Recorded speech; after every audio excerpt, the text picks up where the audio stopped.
పూరి జగన్నాథాలయం ఒడిస్సాలో ఉంది. జగన్నాథాలయంలో పూజించే దేవుళ్ళు జగన్నాథ స్వామి, సుభద్ర అమ్మ మరియు బలరాముడు. జగన్నాథాలయం ఎంత శక్తివంతమైనది అని ఇప్పుడు మనం తెలుసుకుందాం.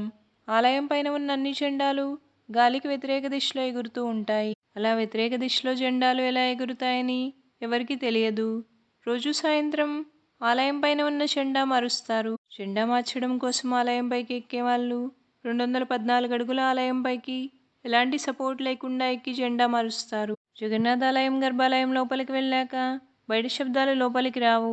ఆలయం గర్భాలయంలో జగన్నాథ స్వామి, సుభద్ర అమ్మ మరియు బలరాముడు ఉంటారు. జగన్నాథ రథయాత్ర సమయంలో గర్భాలయంలో ఉన్న మెయిన్ విగ్రహాలు ఆలయం బయటికి తీసుకొస్తారు. వేరే ఆలయాల్లో అయితే రథయాత్ర సమయంలో ఉత్సవ విగ్రహాలు మాత్రమే ఆలయం బయటికి తీసుకొస్తారు. జగన్నాథ రథయాత్ర సమయంలో కొన్ని లక్షల మంది భక్తులు జగన్నాథ స్వామిని చూడడానికి పూరికి వెళ్తారు. రథయాత్ర సమయంలో జగన్నాథ స్వామిని చూడాలి అంటే అదృష్టం ఉండాలి. జగన్నాథాలయంలో టికెట్స్ ఉండవు.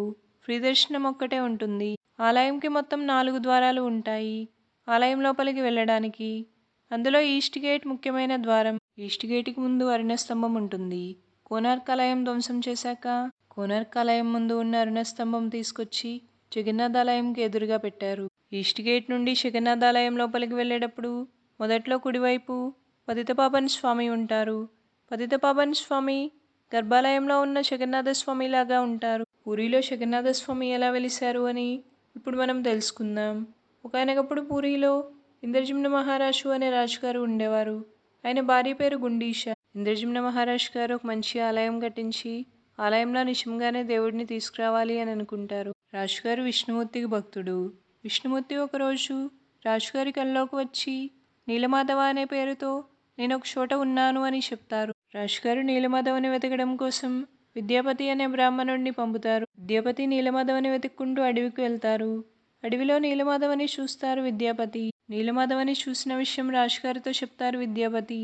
రాజుగారు వెళ్ళి చూసేసరికి నీలమాధవ అక్కడ ఉండరు. నీలమాధవని చూడాలి అని రాజుగారు ఉపవాసం చేస్తారు. అప్పుడు రాజుగారి కల్లోకి విష్ణుమూర్తి వచ్చి చక్రతీర్థం దగ్గరికి దారు కొట్టుకొని వస్తుంది.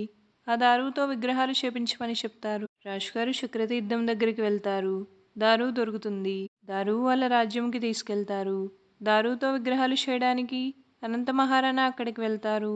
గదిలో విగ్రహాలు చేస్తాను. విగ్రహాలు అయ్యాక నేనే తలుపు తీస్తాను.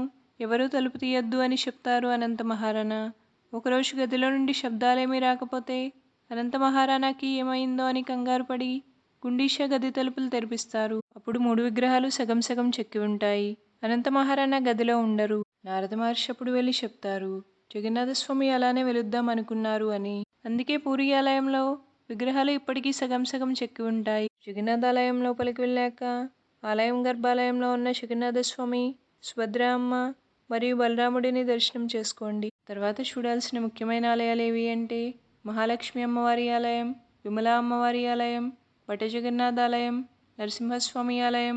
రోజు సాయంత్రం జగన్నాథాలయం పైన ఉన్న జెండా మారుస్తారు. జెండా మార్చడం ఆలయం బయట నుండి కూడా చూడడం కుదురుతుంది. జగన్నాథాలయంలో ప్రసాదం చాలా పవిత్రమైనది. జగన్నాథ స్వామి ప్రసాదం ఆనంద్ బజార్లో దొరుకుతుంది. Thank you.